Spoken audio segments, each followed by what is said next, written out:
Author and professor James K.A. Smith says this: "We are what we want. Our wants and longings and desires are at the core of our identity, the wellspring from which our actions and behavior flow. Our wants reverberate from our heart, the epicenter of the human person." In other words, Smith is saying that we are not primarily defined by what we know or what we believe. Who we actually are and what we actually want is revealed in what we continually crave, desire, and long for. Smith goes on, he says this: "Operating under the hood of our consciousness, so to speak, our default autopilot, the longings of our heart both point us in the direction of a kingdom and propel us towards whatever that kingdom is.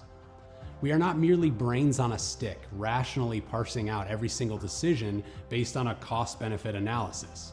We do what we've been conditioned to love, and then we process that later. Thomas Cranmer puts it this way: what the heart wants, the will chooses, and the mind justifies. Now, what does this have to do with Gen Z and technology? The reality is this: the screens on our phones serve as an expose of what our hearts really actually want. Our internet histories, who we follow on Instagram, what we tweet, what's in our cart on Amazon. All of it serves as a spiritual echocardiogram. And we all know the prognosis is terrifying, not only for our students, but for ourselves as well. The following cartoon illustrates this point. As you can see, reason thinks it's in charge, but ultimately it doesn't stand a chance against the power of emotion, or what I've just described as the power of our hearts. So then, why is the digital age particularly dangerous for this dynamic? Because more than ever, programmers and marketers, they all have data and research to appeal to our loves every time we pick up our phone. It's a constant barrage. It creates an environment where our desires are formed and we don't even realize it.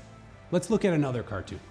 Our students are swimming with the current of a digital world that is largely informed by millennial techies in Silicon Valley that work for like one of 5 companies.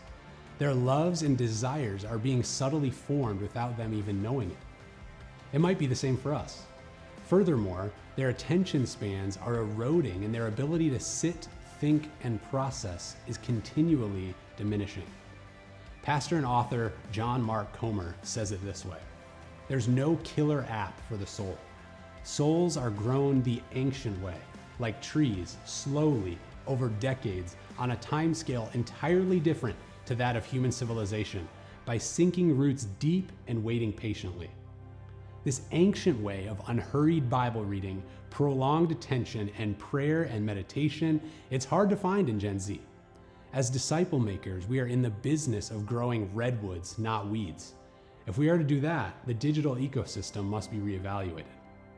Here's a takeaway as we conclude.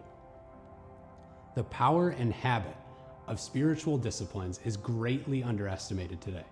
60% of Gen Z says that their generation is on their phone too much, and the other 40% are probably lying.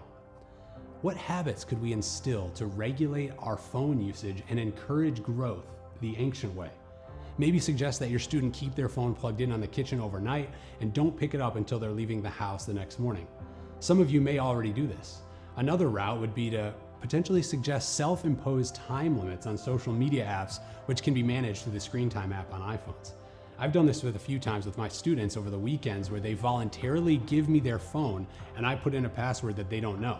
I've had addicted students emailing me over the weekend begging for the code. As I said, many of you parents are already implementing these things, but this just serves as a way to continually think and process of different strategies and techniques to inform tech-wise disciples.